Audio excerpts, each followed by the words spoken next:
Shalom shalom bakunzi ba Time to Know, turabasuhuje kandi tubahaye ikaze tubifuriza amahoro y'Imana. Tuvuye mu cyumweru cyahariye kwibuka jenoside yakorewe abatutsi 1994, ariko n'ubundi ibihe byo kwibuka biracyakomeje. Turangije iminsi 8 gusa, ariko twibuka mu gihe cy'iminsi 100, bivuze ngo haracyari urugendo rurerure cyane, kandi n'ibikorwa byo kwibuka hirya no hino mu gihugu biracyakomeje. Uturere twinshi bibuka mu bihe bitandukanye, kugeza mu kwezi kwa 6 baba bakibuka. Rero navuga ngo ku bakunzi ba Time to Know n'abanyarwanda muri rusange, dukomeze kwibuka twiyubaka kandi dufate umugongo abarokotse jenoside yakorewe abatutsi. Wowe warokotse jenoside yakorewe abatutsi, tukwifurije kubaho, tukubwira ngo baho, ukomere, uharanire ejo hazaza heza kuri wowe ndetse no kubagukomokaho, kandi Imana ikomeze isure umutima wawe, yongere kukunezeza, yongere kuguha amahoro, kuko amahoro atangwa n'Imana nicyo kintu cyonyine gikomeye cyane umuntu abona akuzura umunezero. Imana ibagenderere, Imana ibaha amahoro, dukomeze kwibuka twiyubaka. Uyu munsi rero turagarutse mu biganiro byacu nk'ibisanzwe, aho tugiye kuganira ku yindi nsanganyamatsiko. Maze iminsi cyangwa se ni iminsi myinshi, ni igihe kinini nkunda kuganira n'abadamu benshi, ukanareba ku mbuga nkoranyambaga, ukareba mu byandikwa mu bitangazamakuru n'iki, nsanga abadamu benshi bafite ibibazo byo mu mutwe ndetse n'amarangamutima. Bafite nyine ni ibibazo bibaremereye kandi batabasha gushyira hanze, ahubwo bibonwa n'undi muntu uri hirya. Rero uyu munsi ndashaka ko tuganira ku mpamvu abagore benshi bahura n'ibibazo byo mu mutwe n'amarangamutima, ndetse n'uburyo bashobora kubyitwaramo neza. Kandi turavuga no ku mpamvu zishobora kubitera n'intambwe zafasha umugore kongera kugira amahoro yo mu mutima. Kuko umugore, ubundi baravuga ngo ukurusha umugore aba akurusha urugo, bivuze ngo umugore umeze neza, iyo bavuze gutyo bavuze ibintu byinshi, ariko nanone mu gace kamwe k'ibyo baba bavuze harimo ko umugore umeze neza, umugore utekanye mu mutwe no mu mutima, umubiri umeze neza, amarangamutima ameze neza, ubugingo bumeze neza, byanga byakunda n'urugo rwe rumera neza. Rero hari abagore benshi muri iki gihe ubona bafite umutima ubabaye, hari abahora bahangayitse, abandi bagahora bafite agahinda kenshi kadashira, abandi bakumva bararushye n'ubuzima pe, kumva barananiwe, kumva nta bundi buryo bafite. Ariko se twakwibaza ngo mbese ikibazo ni ikihe muri ubu buzima? Ese kuki ibibazo byiyongera cyane cyane ku bagore kurusha ku bagabo? Ese nuko abagore aribo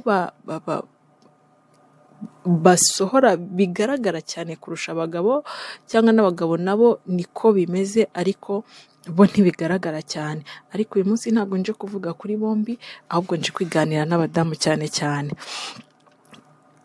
Ubwo rero iyo bimeze gutyo, usanga ikibazo gikomeye kurusha ibindi byose ari uko umugore,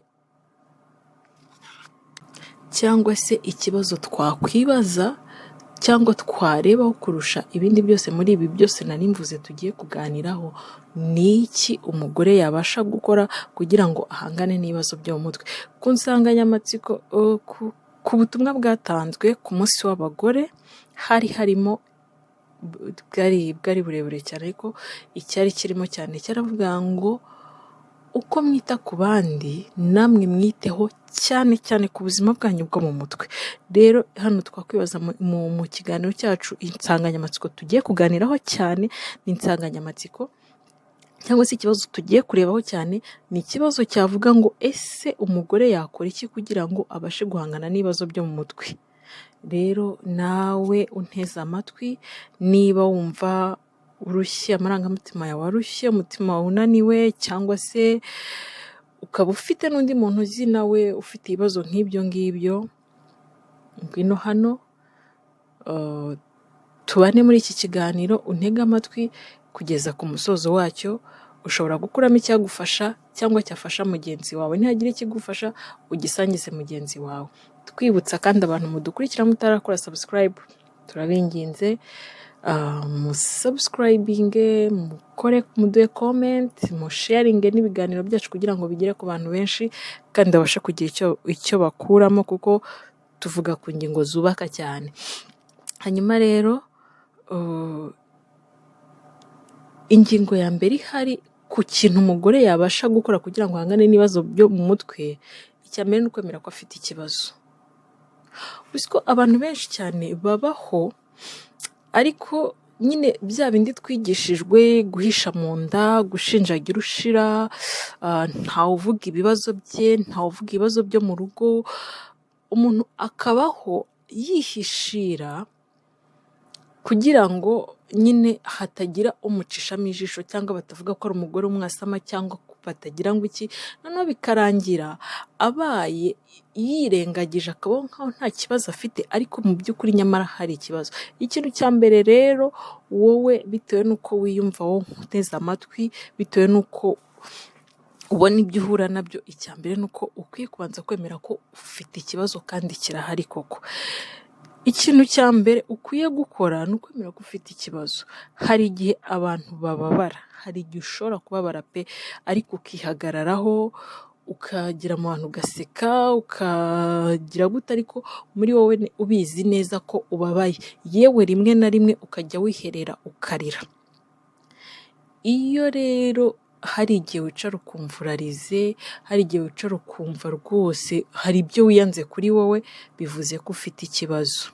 Iyo wemeye rero ko ufite ikibazo, ukavuga uti njyewe ndababaye, njyewe ndahangayitse, njyewe ndarushye, aho niho ubona noneho uburyo watangira gushaka igisubizo cyacyo.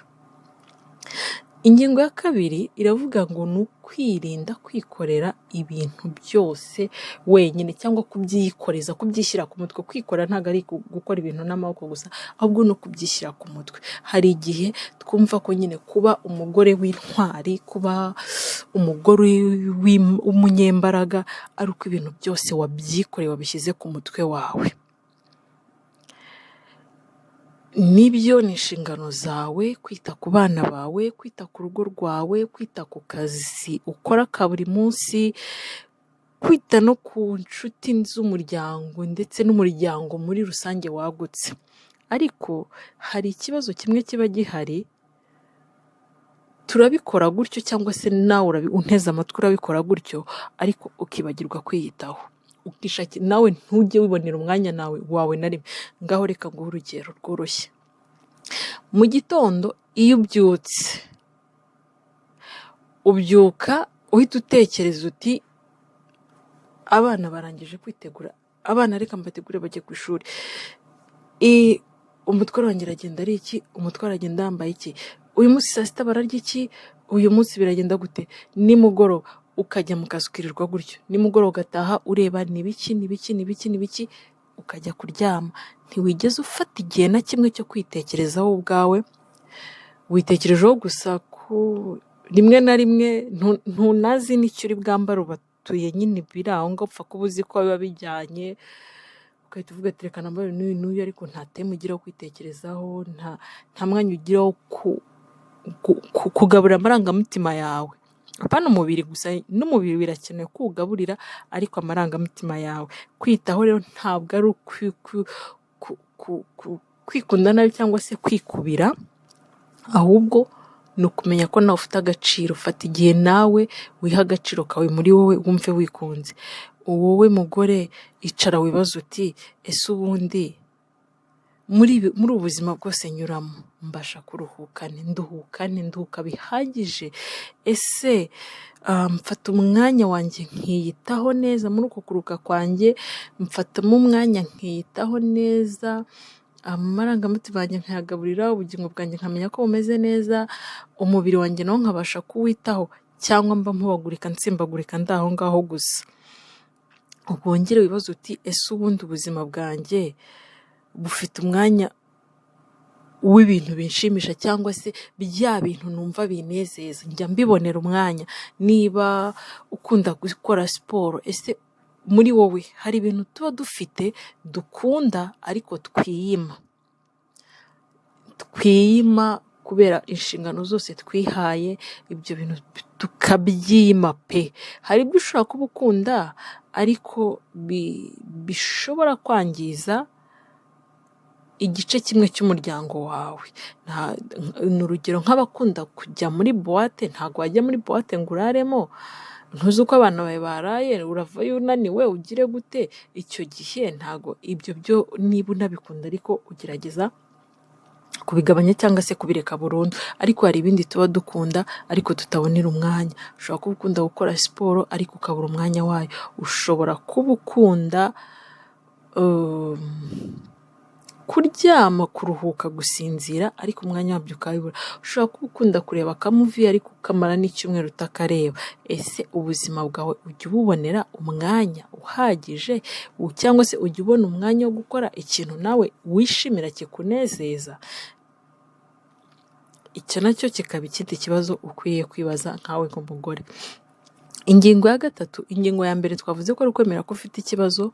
Iya kabiri tuvuga ko ari ukwirinda kwikorera ibintu byose ku mutwe wawe wenyine, kubyikoreza ku mutwe wawe wenyine. Ingingo ya gatatu, hano turi kuvuga kuri bya bintu umugore yakora kugira ngo ahangane n'ibibazo byo mu mutwe afite. Icya gatatu, kuvuga ikibazo aho kiri, cyangwa se mbese wamaze kwemera ko ikibazo gihari, uri kwirinda kubyikoreza, ariko noneho gerageza no kubisohora. Wibibika mu mutima wawe, kuko uko ubibika biragenda biba byinshi, kandi nibikubana byinshi bizakugora. Hari igihe kizagera bikunanire kubisohora, ahubwo bihinduka indwara, bireke kuba ikibazo, ubwo noneho bihinduka indwara. Rero gerageza wige kuvuga ikibazo ufite. Ushobora gushaka inshuti wizeye ukayiganiriza, ushobora gushaka umuntu mukuru kuri wowe muzima uzi, ushobora kujya inama. Hari abantu tuba tuzi pe, ukavuga uti uyu muntu namugisha inama kandi yayingira. Hari n'abandi tuba tuzi ukavuga uti uyu muntu niyo nabimubwira ntacyo yamfasha. Rero ugashaka umuntu mukuru wizeye wagisha inama, cyangwa se ugashaka n'inzobere mu by'imitekerereze cyangwa mu by'ubuzima bwo mu mutwe, nawe wagufasha kukugira inama. Kuvuga ibikubabaza bigabanya uburemere wowe uba ufite mu mutima, kuko uzarebe buriya niba utangiye kuvuga ikintu ukarira, byonyine ariya marira ashoka nagaragaza uburemere icyo kintu, nubwo ku bandi cyaba kitaremereye ariko uburemere gifite muri wowe. Rero gerageza wige kuvuga ibibazo ufite, wibyasasa ngo umuhisi n'umugenzi amenye, n'utagakwiye kubimenya bimenye. Ariko nanone shaka ba bantu batatu, umwe muri ba bantu batatu twavuze, inshuti wizeye, umuntu mukuru wabasha kugira inama, cyangwa se umujyanama cyangwa se inzobere mu by'ubuzima bwo mu mutwe. Umwe muri abo bantu umushake, umuganirize, uvuga uti mfite umuntu basi ngenda nkabwira akabasha kungira inama, cyangwa se nkumva ndaruhutse. Icya kane, kwiga kubaho mu mahoro nubwo haba hari ibitagenze neza. Uzi impamvu? Ibintu byose ntabwo bigenda neza buri gihe mu buzima. Hari igihe nyine uko ubuzima tubwifuza siko buri gihe bigenda neza. Hari igihe ushobora kugira ibibazo mu rushako, ntirugende neza, hakaba hari ibintu bitari kugenda neza mu rugo, hari igihe mu kazi haba hari ibintu bitari kugenda neza, biri kugenda nabi rwose, abo mukorana cyangwa se umukoresha wawe hari ibintu bitari kugenda neza, cyangwa se hari n'inzozi ufite ariko ubona utari kubasha kugeraho bitewe n'inzitizi runaka ziri kuza imbere yawe. Ariko se ibyo bintu ntabwo biri mu bintu bikurwaza umutwe, bikaguhangayikisha, bikagira gute? Gerageza kwiga kubaho mu mahoro nubwo hari biba bitagenze neza. Iyo umuntu afite amahoro mu mutima we, ntabwo areka ngo ibibazo bimusumbye imbaraga. Ibyo byose ni ibintu unyuramo kandi bibabaza umutima pe, bibabaza umutima, bishobora no kugutera ibibazo byo mu mutwe ukanahungabana ku rwego rwo hejuru. Ariko gerageza wige kubaho mu mahoro nubwo ibyo byose byaba biri kukugora bihari. Rero iyo uri kwiga kubaho mu mahoro, cyangwa se iyo ufite amahoro mu mutima hakaba hari na bya bibazo, ikintu kibaho uhora wibwira uti ubuzima bufite ibibi n'ibyiza, ariko muri ibyo bibi n'ibyiza nzakomeza kugenda, ntabwo igihe cyose bizahora ari byiza. Niba habaho ibibi n'ibyiza, uyu munsi ubwo nari ndi mu byiza, cyangwa se uyu munsi ubwo haje ibibi, ejo hazaza ibyiza, bigende gutyo. Icya gatanu, noneho gerageza wite ku buzima bwawe, ku mubiri, ubuzima bwawe bwo ku mubiri. Twavuze ibice bitatu: hari amarangamutima, hari ubugingo, hari n'umubiri. Noneho ibyo twavuze hejuru ibyinshi byarebanaga n'amarangamutima n'ubugingo, ariko noneho uyu munsi kuri iki cya gatanu, noneho ita ku mubiri wawe, ita ku buzima bwawe ariko ku mubiri. Hari igihe rero abantu benshi bibwira yuko ibibazo cyangwa se kugira ibibazo ari mu mutwe gusa, biba biwomborekana, ariko burya cyangwa bakavuga ngo ntaho biba bihuriye n'umubiri, nakarabye ndasa neza, niteye mekapu, nyine nta hantu bihuriye. Ariko burya uba wibeshya cyane. Icya mbere, wo nkurikiye ibi bintu, ushobora gukora ibintu ngiye kuvuga bikagufasha gukemura na bya bibazo byawe byo mu mutwe ufite. Icya mbere, gukora siporo. Icya kabiri, kuruhuka bihagije. Icya gatatu, kurya neza.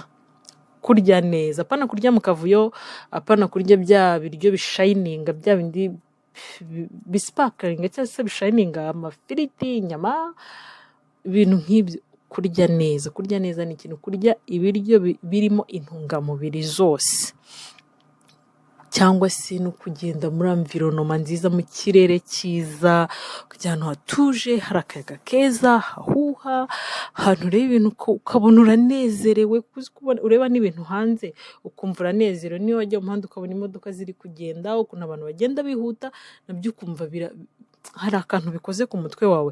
Rero iyo umubiri umeze neza n'ubwonko bwawe bukora neza kurushaho, nabyo ibibazo byo mu mutwe bigasa nk'ibigabanya imbaraga, cyangwa nabyo bindi byaba bifite uburemere, ukumva hari akantu kagabanutse. Reka nguhe urugero ruto cyane, wowe nkurikiye cyangwa se namwe munkurikiye mwese muri rusange. Mbahe urugero ruto cyane. Hari ukuntu wumva ubabaye cyangwa wumva nyine mu mutwe bitameze neza, ukavuga uti reka nsohoke nka nijoro, reka nsohoke nkora akagendo gatoya, iminota 10 ngende ngaruke. Uzi ko ugenda ukagaruka wumva umeze neza mu mutwe wawe? Wowe nkurikiye uze kubigerageza, cyangwa se uzabigerageze wumve. Rero ibikorwa by'umubiri nabyo bibasha kugira ingaruka nziza mu mutwe wawe. Icya gatandatu, kwiga kwikunda mu buryo bwiza. Abagore benshi bakunda abandi bantu, icyo tukiziranyeho. Abagore benshi pe bakunda abandi bantu kurusha abo ubwabo uko bikunda. Bagahora bumva abantu babegereye bahora bishimye, abana bahora bishimye, umutware wahora yishimye, ababyeyi bawe n'abavandimwe bahora bishimye, umuryango washatsemo wishime, ariko ukiyibagirwa wowe ntiwibuke kwishimisha. Ariko ukuri guhari ni uko udashobora gushimisha abantu bose. Ntushobora gushimisha abantu bose uko ubitekereza cyangwa uko ushyiramo imbaraga, ntabwo ariko bose ubahaza muri bwa buryo we wabyifuzagamo. Rero igihari ni uko ukwiye kwikunda ariko mu buryo bwiza. Uburyo bwiza ni ukuvuga ngo kumenya agaciro kawe, kwirinda abantu bagutesha agaciro, ko muri abo bantu ugerageza gushimisha inshuti zawe hariho n'abakwambura agaciro. Uzi ko no mu bubatsi ingo, umugabo n'umugore, hari n'igihe umugabo wakwambura agaciro ukajya uhora wumva koko nta gaciro ufite, bikagira bikanakubana gutyo, ukananirwa no kwikunda, ukananirwa no kwimenya, ukagera igihe ukumva ntiwisobanukiwe. Rero nk'umutware wawe ntiwamwirinda, biragoye nyine wamwirinda ute? Ariko hari uburyo icyo kintu reka tuzagikoreho ku bantu babana n'abo bashakanye babambura agaciro cyangwa se babatesha agaciro. Umuntu yabirinda ate kandi adatandukanye nabo, cyangwa atagize ibyangiza ku muryango wose cyangwa ku rushako rwabo? Kwirinda abantu bagutesha agaciro, ikindi no kwiyumva ko uri umuntu w'agaciro, kuko iyo abantu bamaze kwambura agaciro hari igihe wicara nawe ukumva ntacyo uri cyo, ukumva rwose uraho, ariko ukwiye kumenya ko nawe uri umuntu w'agaciro. Icya karindwi kindi ni uko ukwiye gusaba ubufasha igihe ari ngombwa. Gerageza gusaba ubufasha igihe ubona ubikeneye cyangwa se igihe ubona byakomeye. Uzi ko na bano bantu hari ukuntu abantu usanga bicanye mu rugo, usanga nk'umugabo yishe umugore, uramutse wumvise nk'uwo umuntu nk'umuntu wa nyuma yaganirije ajya gupfa, atarapfa mu gihe cya nyuma wenda yaje kwicwa, ushobora gusanga hari nk'ibibazo yari yarahuye nabyo, ariko kwa kundi nyine wikwishyira hanze, ibibazo byose si ngombwa ko wibwira buri wese iki n'iki, bikarangira ananiwe gusaba ubufasha igihe yari abukeneye. Ntibizarinde ubwo bigera aho ngaho, wowe nkurikiye ntuzarinde ubwo ugeraho ushobora kubura ubuzima kubera ko wananiwe gusaba ubufasha, kubera ko hari ibyo wagengeseraga. Oya, iga gusaba ubufasha n'igihe aho bikomeye. Hari igihe ikibazo kikubana kinini kurusha uko umuntu yagikemura ari wenyine, icyo gihe usaba ubufasha. Kandi gusaba ubufasha ntabwo bivuze ko ari intege nkeya, ntabwo bivuze ko wabaye ikigwari, ntabwo bivuze ko wananiwe, ahubwo ni ubutwari uba ugize bwo kugerageza gushaka uko wava muri cya kibazo. Ganira n'umuganga w'indwara zo mu mutwe, cyangwa se uganire n'umujyanama ku bishoboka byose, ku buryo umuntu yagufasha gusobanukirwa neza n'ibyo uri kunyuramo n'ibiri kubaho, ndetse bikagufasha no kubona inzira. Kuko hari igihe nyine bikuremerana ukananirwa kubona inzira wasohokamo muri icyo kibazo, ariko iyo ugize amahirwe ukaganira n'umuntu, ukabona umuntu uganiriza ukamubwira, bigufasha gusohoka muri cya kibazo, cyangwa se ukahita unakibonera inzira. Rero twasoza tuvuga ngo niba uri umugore uri kunyura muri ibi bihe bimeze gutya, cyangwa se mu bihe bikomeye, amarangamutima yawe aremereye, umutima wawe wumva uremereye, wumva unaniwe, hari abagore benshi bagira igihe akumva arananiwe pe, menya ko utari wenyine, menya ko hano hahuriye abadamu benshi, hahuriye abagore benshi bameze gutyo. Rero hari abantu benshi banyura muri ibyo bintu nawe urimo uranyuramo, ariko bakongera bakabisohokamo, bakongera bakagira amahoro mu buzima bwabo, bakongera bakamera neza. Gerageza gufata intambwe ntoya utera uyu munsi, hanyuma ibashe guhindura ubuzima bwawe bw'uyu munsi ndetse n'ejo hazaza. Kuko uyu munsi ushobora kuba urimo uragerageza kubihisha cyangwa kubihagararaho, cyangwa no kwiyumvisha ko nta kibazo ufite, ariko nyamara ejo cyangwa ejo bundi bikazakugiraho ingaruka ikomeye. Wikwiyibagirwa, iyibuke, iyubahe, kandi wibuke ko ubuzima bwawe bufite agaciro. abana bawe bakeneye mama umeze neza, bakeneye mama w'imbaraga, kandi bakeneye mama unezerewe. Ntuzabaho umunezero udafite, ntuzabakorera ku mbaraga udafite. Banza wishakemo ubuzima ndetse n'abandi bakwegereye bose. Nakongera nkakwibutsa ko ibintu ushobora gukora kugira ngo ukire cyangwa se ibibazo byo mu mutwe, uhangane n'ibibazo byo mu mutwe ushobora kuba ufite, cyangwa se niba utaranabigira cyangwa utazi ko unabifite, ariko ibi bintu ushobora kubyitaho kugira ngo uzirikane nyine ubashe no gutegura ejo hazaza, ejo utazashiduka wabiguyemo, kuko abagore benshi tujya duhura nabyo.